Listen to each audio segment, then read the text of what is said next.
সম্মানিত দর্শক, বাংলাদেশ এবং ভারতের মধ্যে যে কূটনৈতিক সম্পর্ক, সেই সম্পর্কের মধ্যে সাম্প্রতিক সময়ে বেশ কিছু উত্তেজনা দেখা দিয়েছে।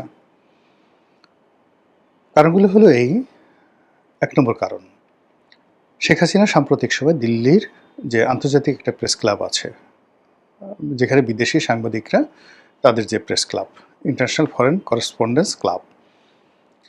তো সেই ক্লাবে শেখ হাসিনা ভার্চুয়ালি একটা বক্তব্য দিয়েছেন, সংবাদ সম্মেলন করেছেন, যে ব্যাপারে বাংলাদেশে নিযুক্ত ভারতীয় রাষ্ট্রদূত মিস্টার দীনেশ ত্রিবেদী, তাকে মোটামুটি ডেকে আনা হয়েছে বাংলাদেশের যে প্রধানমন্ত্রী, পররাষ্ট্র উপদেষ্টা, তার দরবারে।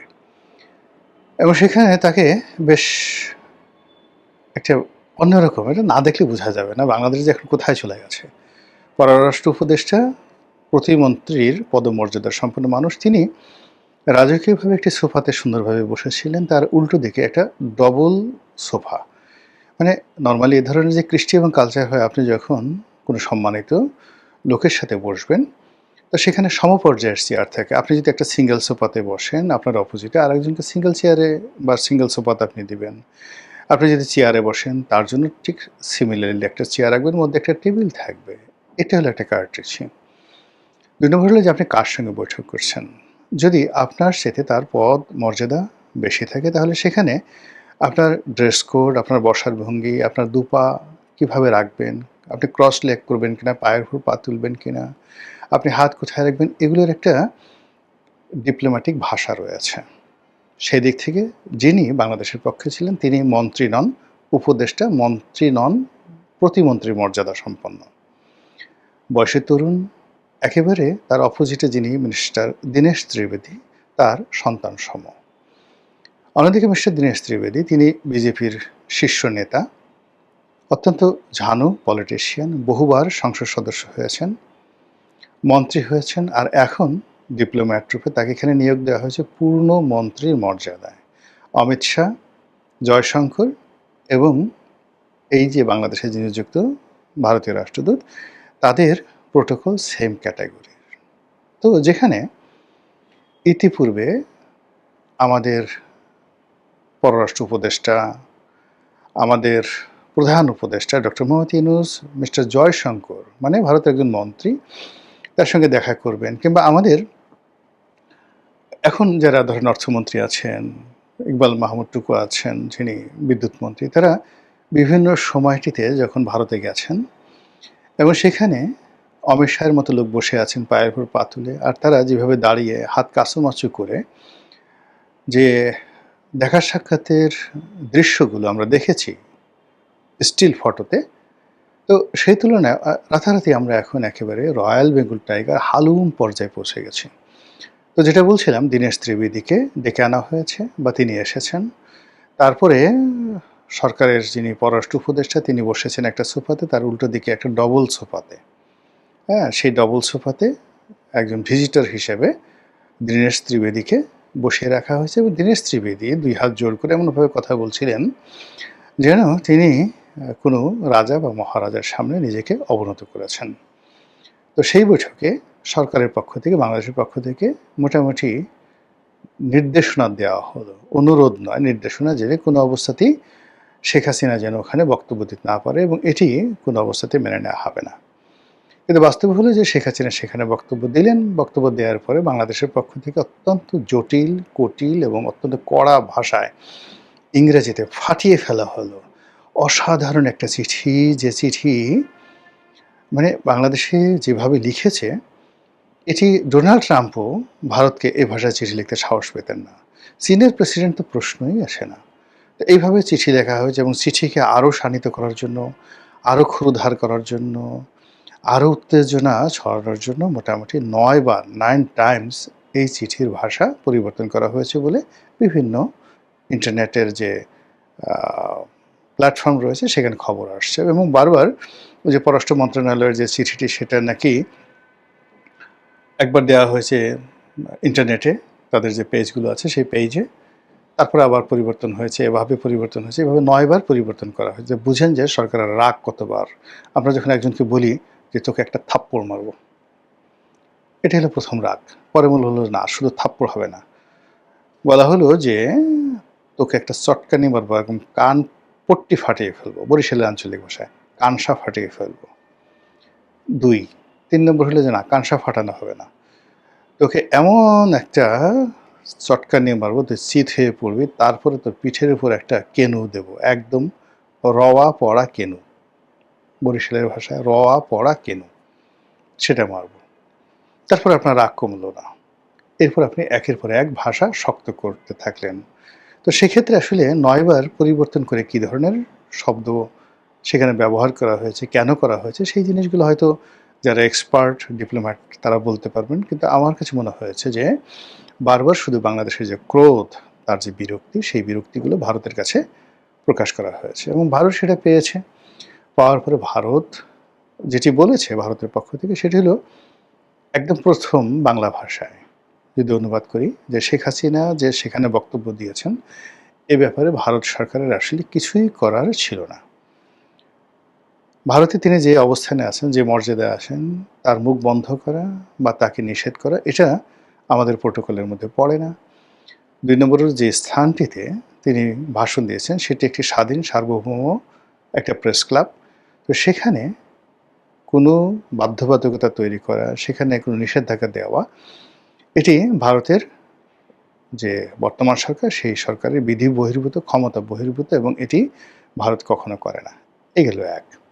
দ্বিতীয় তিনি বলেছেন, ভারতের যিনি মুখপাত্র তিনি বলেছেন যে এখানে যেটা হয়েছে সেটা হলো শেখ হাসিনা যে বক্তব্যগুলো দিয়েছেন সেটা ভারত আসলে সমর্থন করে না। বেশ ভালো কথা। কিন্তু এতে করে কিন্তু ভারতের উপর বাংলাদেশের রাগ কমেনি। এই মুহূর্তে সরকারকে যারা প্রমোট করছে, যারা পত্রপত্রিকা তারা বারবার বলার চেষ্টা করছেন যে এই যে ভারত যে কাজটি করছে খুবই জঘন্য কাজ করেছে, খুবই মন্দ কাজ করছে। তারা শেখ হাসিনাকে ট্রাম্প কার্ড হিসেবে ব্যবহার করছে, বাংলাদেশের উপর একটা চাপ দেওয়ার চেষ্টা করছে এবং এভাবে যদি করতে থাকে কোনো অবস্থাতে বাংলাদেশের সঙ্গে ভারতের বন্ধুত্ব হবে না। স্বরাষ্ট্রমন্ত্রী তো ডাইরেক্ট বলে দিয়েছেন যে একদিকে শেখ হাসিনাকে ট্রাম্প হিসেবে ব্যবহার করবেন আর অন্যদিকে বাংলাদেশের সাথে বন্ধুত্ব করার চেষ্টা করবেন, এটা হবে না। ফলে এই বিষয়গুলো নিয়ে যখন বাক চলছে, বিতণ্ডা চলছে, তর্ক চলছে, বিতর্ক চলছে, এটার ভবিষ্যৎ কী হবে উই ডোন্ট নো, আমরা জানি না। কিন্তু আমাদের তো একটা আত্মতৃপ্তি পেতে হবে, মনে মনে একটা শান্তি পেতে হবে যে আসলে আমরা কিছু করতে পারি, উই ক্যান ডু সামথিং। তো সেক্ষেত্রে সরকারের যারা প্রমোটার রয়েছেন তারা ভাষা, পদ্য, গদ্য, ইংরেজি, বাংলা মিলিয়ে সরকারকে যেটি বলার চেষ্টা করছেন সেটি হলো যে, যে চিঠি বাংলাদেশ থেকে গেছে এই চিঠি রীতিমতো দিল্লিতে কাঁপন তৈরি করে ফেলেছে। দিল্লিতে এখন যে কী অবস্থা, তারা এখন পারে তো শেখ হাসিনাকে সেখান থেকে বের করে দেয় এবং তারা দেবে। শেখ হাসিনাকে বলবে তুমি চলে যাও, তুমি তোমার নির্দেশে চলে যাও বা অন্য কোনো দেশে চলে যাও, তুমি দিল্লিতে বসে যে কাজগুলো করছো, বাংলাদেশে এখন যারা ক্ষমতায় আছেন আমরা তাদের সঙ্গে বিরোধ করব না, তারা আমাদের বন্ধু মানুষ। আর আমরা কি তাদের সঙ্গে বিরোধ করে পারবো? কখনো পারবো না। এর আগে যখন তারা ক্ষমতায় ছিলেন ২০০১ থেকে ২০০৬ পর্যন্ত তাদের সঙ্গে আমাদের একটু সম্পর্কে টানাপোড়েনের কারণে আমাদের কী সর্বনাশ ঘটেছিল এটা আমাদের মনে নেই? মারাত্মক সর্বনাশ ঘটেছিল। এর আগে গত ২ বছর যাবৎ ডক্টর মোহাম্মদ ইউনূস আমাদেরকে যেভাবে ভয় দেখিয়েছেন, আমাদের প্রাণে পানি নেই। এই আমাদের সেভেন সিস্টার দখল করে নিয়ে যাবে, এই দিল্লি দখল করবে, এই কলকাতা দখল করবে। নানা রকম হুমকি ধামকিতে আমাদের একবার অমিত শাহ, একবার জয়শঙ্কর, আর একবার রাজনাথ সিং মানে তাদের প্রতিরক্ষা মন্ত্রী এবং দীনেশ মানে ওই তাদের যে সেনাপ্রধান এবং একই সঙ্গে অজিত দোভাল। এই মানুষগুলোর ঘুম হারাম। ডক্টর মোহাম্মদ ইউনূস ২ বছরের ঘুম হারাম করে দিয়েছে। তারা বারবার কলকাতা এসেছে, তারা বারবার আসাম গিয়েছে, ত্রিপুরা গিয়েছে এবং এখানে তারা নাকি এই বাংলাদেশের হামলা মোকাবেলা করার জন্য ক্যান্টনমেন্টে শক্তি বাড়িয়েছে, কামান স্থাপন করেছে, দূরপাল্লার ক্ষেপণাস্ত্র স্থাপন করেছে, সেখানে মিলিটারি বেইজে যে এয়ার ইনস্ট্রুমেন্টগুলো রয়েছে সেগুলো তারা বাড়িয়েছে। এতে করে তাদের হাজার হাজার কোটি ভারতীয় রুপি খরচ গেছে। তো কাজেই ভারতের যে এখন অর্থনৈতিক দুরবস্থা, নুন আনতে পান্তা ফুরায়, তারা যেটা বদনা কিনবে সে বদনাও তাদের নেই। ফলে দেখেন তাদের ওই অনেক ছবি দেখা যাচ্ছে রেল লাইনের পাশে সেই অনেকে মলত্যাগ করছে। তাদের সেই বিএসএফ তারা কাপড় উঁচিয়ে পাশে বন্দুক রেখে নদী নালাতে তারা প্রাকৃতিক কর্ম সারছে। সেই ছবি আমরা দেখতে আসছি যে এই লোকগুলো করেটা কি? এদের তো পাশে একটা বদনা যদি থাকতো, তাহলে তো আমরা একটু তৃপ্তি পেতাম যে এটলিস্ট। ভারতের ইকোনমি এখন এমন অবস্থা হয়ে গেছে যে একটা বদনা কেনার মতো অবস্থা তাদের নেই, একটা টয়লেট বানানোর মতো অবস্থা তাদের নেই। তো সেখানে বাংলাদেশের মতো একটা রাষ্ট্রের সঙ্গে তারা এই মুহূর্তে যুদ্ধ করবে, প্রশ্নই আসে না। এবং তাও আবার শেখ হাসিনার জন্য, যিনি প্রায় ৮০-৮২ বছর তার বয়স হয়ে গেছে, ক্ষমতাচ্যুত হয়ে গেছেন, তার লোকজন সব দেশের বাইরে পালিয়ে আছে। তো এখানে শেখ হাসিনার বিরোধী যারা লোকজন তারা মনে করে শেখ হাসিনা একটি পচা জিনিস, রদ্দি মাল। কাজে তাকে নিয়ে ভারত কোনো অবস্থাতেই মাথা ঘামাবে না এবং ভারত শেখ হাসিনাকে যে কোনো মূল্যে ভারত ছাড়া করে সরকারের সঙ্গে বন্ধুত্ব করবে। এই ধরনের একটা কনফিডেন্স যে কোনো কারণে হোক সরকারের যারা লোকজন আছে তাদের মধ্যে জাগিয়ে তোলা হচ্ছে তৃতীয়, চতুর্থ, পঞ্চম পক্ষের মাধ্যমে। তো সেই কারণে কি হলো, আমরা এই বাংলাদেশে বসে আমরা দিল্লির খবর তো জানি না। দিল্লিতে আসলে কি হচ্ছে, কলকাতাতে কি হচ্ছে, ওখানে যারা দিল্লির কর্তা ব্যক্তি আছেন তারা আসলেই কি করতে পারেন, বাংলাদেশ নিয়ে কী চিন্তা ভাবনা করছেন আমরা কিচ্ছু জানি না। কিন্তু আমরা বাংলাদেশে বসে যা টের পাচ্ছি তা হলো সরকার এই মুহূর্তে অত্যন্ত শক্তিশালী। ইতিমধ্যে সরকার সৌদি আরবের সঙ্গে একটা জোট করেছে, সামরিক জোট করেছে। ১৩ দেশীয় একটা জোট করেছে। সেই জোটের মূল প্রতিপাদ্য হলো যে তারা একে অপরের বিপদে এগিয়ে আসবে। কাজে বাংলাদেশে যদি এখন কোনো রকম সমস্যা হয় ভারতের সঙ্গে, এখানে পাকিস্তান আসবে, সৌদি আরব আসবে, তুরস্ক আসবে, তাদের অঢেল অর্থ আসবে। ফলে ভারতকে আমাদের তো ভয় পাওয়ার দরকার নেই। ২ নম্বর হলো যে আমরা এই মুহূর্তে চীনকে যেভাবে পেয়েছি, চীনের সঙ্গে যেভাবে অর্থনীতি আমাদের এগিয়ে চলছে, চীনের প্রেসিডেন্ট যেভাবে বাংলাদেশের প্রধানমন্ত্রীকে সম্মান দেখিয়েছেন, এর আগে মালয়েশিয়ার প্রধানমন্ত্রী যেভাবে আমার বন্ধু মহাজাদু জানে বলে তারেক রহমান সাহেবকে উষ্ণ অভ্যর্থনা জানিয়েছেন, সেখানে কী সব নরেন্দ্র মোদী, অমিত শাহ এগুলো গণনা করার কি সময় আছে? এইভাবে একটা জিকির তোলা হচ্ছে। আর সেই জিকির তোলার কারণে কি হচ্ছে, সরকারের যারা লোকজন তারা মনে করছে না we are right. Narendra Modi প্রথমে তারেক রহমান সাহেব ক্ষমতা আসার পর তাকে দাওয়াত দিয়েছিলেন, সেই দাওয়াতের ভবিষ্যৎ আমরা জানি না। এরপর আবার সামনে যে একটা সম্মেলন হচ্ছে ব্রিক্স, সেই ব্রিক্সের সম্মেলনে তারেক রহমান সাহেবকে দাওয়াত দেওয়া হয়েছে অংশগ্রহণ করার জন্য। আজকের দিনের খবর হলো সম্ভবত সরকার সমর্থিত যে সকল পত্রিকা রয়েছে তারা বলছে যে সম্ভবত তারেক রহমান সাহেব এই ব্রিক্স সম্মেলনে যাচ্ছেন না। কেন যাচ্ছেন না? এর কারণ হলো তিনি যখন এই সম্মেলনে যাবেন তখন তাকে সম্মেলনের একজন অংশগ্রহণকারী হিসেবে আলাদা প্রোটোকল দেওয়া হবে না। কিন্তু যখন দ্বিপাক্ষিক কোনো বৈঠকে সেখানে যাবেন তখন যে সম্মান তিনি পেয়েছেন আপনার বেইজিংয়ে, যে সম্মান পেয়েছেন কুয়ালালামপুরে, একই সম্মান তিনি দিল্লিতে পাবেন। কিন্তু তিনি যেমন চীনের সফরে গেছেন, সফরে মালয়েশিয়া থেকে গিয়ে চীনের বেইজিংয়ে ঢোকার আগে তিনি ডালিয়ান প্রদেশে একটা কনফারেন্সে তিনি সেই ইকোনমিক কনফারেন্সে তিনি অংশগ্রহণ করেছিলেন এবং সেখানে তাকে সাদামাটা অন্য অতিথিদেরকে যেভাবে একজন প্রাদেশিক কর্মকর্তা তাকে অভ্যর্থনা জানিয়েছেন, রেল স্টেশনে তাকে রেল ভ্রমণ করিয়েছেন, ঠিক ওইভাবে হয়তো ভারতেও তাকে দেখা গেল যে বাংলাদেশ দূতাবাসে কোনো কর্মকর্তা গেল বা ওই যে ব্রিক্সের যারা আয়োজক তাদের পক্ষ থেকে কেউ থাকলো, একটা সাদামাটা। এটা তো বাংলাদেশের প্রধানমন্ত্রীর জন্য অবমাননাকর। তার গার্ড অব অনার লাগবে, লাল গালিচা লাগবে। স্বয়ং নরেন্দ্র মোদী এয়ারপোর্টে তাকে আসতে হবে, নরেন্দ্র মোদী রিসিভ করার জন্য। সঙ্গে তার পারিষদবর্গ থাকবে, কামান দাগানো হবে। তারপরে নরেন্দ্র মোদীর বাসভবনে তাকে আবার দ্বিতীয় দফা গার্ড অব অনার দেওয়া হবে। দিল্লি যেটা দিল্লি গেট যেটা রয়েছে সেখানে তাকে আবার সেই সানাই নহবত বাজিয়ে তাকে অভ্যর্থনা জানানো হবে, অথবা লালকেল্লাতে সবচেয়ে বড় যখন কোনো সেলিব্রেশন হয় সেটা লালকেল্লাতে তারা করে ভারত। তো সেই লালকেল্লাতে, রেড ফোর্টে এরকম অনুষ্ঠান হবে, কিন্তু ব্রিক্সে গেলে তো এই জিনিসগুলো হবে না।